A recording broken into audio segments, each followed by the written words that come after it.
आप सबको जिनका हो गया उनको बहुत बहुत बधाइयां, बहुत बहुत शुभकामनाएं हैं, और आप हमेशा ये दो, ये अच्छी बात है।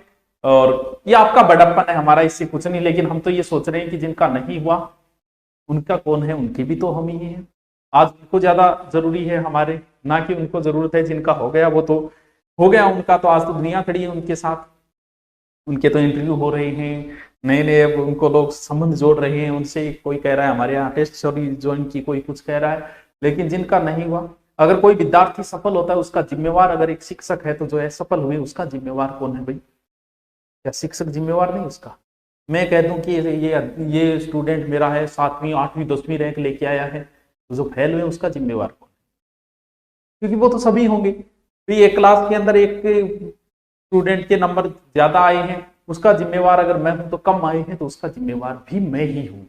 तो हम इस बात पे विचार करें कि जिनके नहीं हुआ, जिनके कम नंबर आए, तो उन पे हमें क्या करना चाहिए, हमारी ओर से क्या सुधार करनी चाहिए। हमने पूरी कोशिश की है, जिनके अच्छे नंबर आए उन्होंने ठीक है बधाइयां दी, जिनके नहीं आए तो कम नंबर आए तो सुधार करेंगे हम, और अच्छा सुधार करेंगे। आप भी अपने अंदर क्या कमियां रही आपके अंदर, उन चीजों का सुधार करो आप।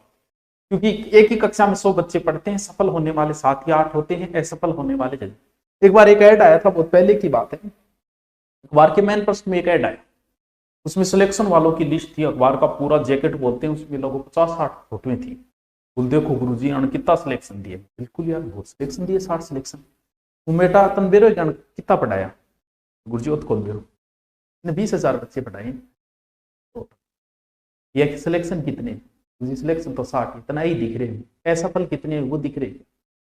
मैं आज ये बखान करूं कि मेरे यहाँ से रीट में मान लो कि 5,000 हुए, लेकिन ये भी तो देखो मैंने पढ़ाई कितने। सिलेक्शन का आधार तो ज्यादा पढ़ाएगा वहां ज्यादा निकल जाएंगे, लेकिन आंकड़ा वही रहेगा। 100 में से 7, 8, 10 का आंकड़ा ही रहता है। हमें वो आंकड़े दिख रहे हैं, असफल कितने हुए वो हमें पीछे का आंकड़ा दिखाई नहीं देता। कोई व्यक्ति सुपर 30 बैच 30 में से 30 सिलेक्शन दिया, आनंद कुमार सिलेक्शन वो होते हैं, वहां दिखता है। मैं कोई अगर ये कहे कि मेरे 100 बच्चे थे, 100 के 80 सिलेक्शन हुए हैं, वो होता है यार। 100 में से 7-8 देना कौन सी बड़ी बात है? क्या बखान करें इसका, क्या बढ़ाई करें यार इस चीज की भी। आज ऑनलाइन में मैंने इतने बच्चे पढ़ा दिए, उसमें से 15, 20, 30, 50, 100 अगर हो गए, तो उसका क्या बखान करूं मैं?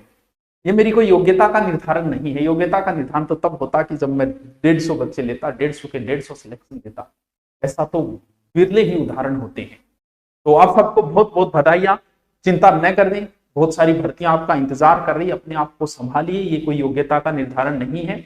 हम मानते हैं कि चिंता होती है, टेंशन, इसलिए हमने आपको टेंशन नहीं दी स्क्रीनशॉट डाल के, क्योंकि इस समय बड़ी दुविधा में होता है वो, किसी का इस तरीके से देखता, अपने आप को कोसता है। आज आपको वो चीज कोसेगी। समय के अनुसार परिभाषाएं बदलती है, क्योंकि जब बेरोजगार बन के देखते हैं तो सर हर चीज का एहसास होता है। लेकिन एक चीज आप समझ लो कि दुनिया में कोई मोटिवेशन काम नहीं आता है। दुनिया में काम आता है आदमी दुख भी स्वयं को, ना दुख वाली रात कोई सोता है और ना ही सुख वाली रात कोई सोता है। सुख में आपके बहुत सारे साथी हैं, बारात में लोग आगे और मैयत में पीछे खड़े हो जाते हैं। आज आपने ये दुख आपने स्वयं झेला है, आपका किसने साथ दिया? आपके माता पिता और परिवार के छोटे किसी ने साथ नहीं। मुसीबत की घड़ी में कौन किसका साथ देता है, अंधेरे में तो साया भी जुदा इंसान से होता है। तो दोस्त किसी पर मत दो, अपनी कमियां हैं, अपनी कमियों के अंदर सुधार करो। तो चलो, दुख चिंता करने की जरूरत नहीं है, तुम्हारी योग्यता का निर्धारण नहीं है ये एक एग्जाम। तो चल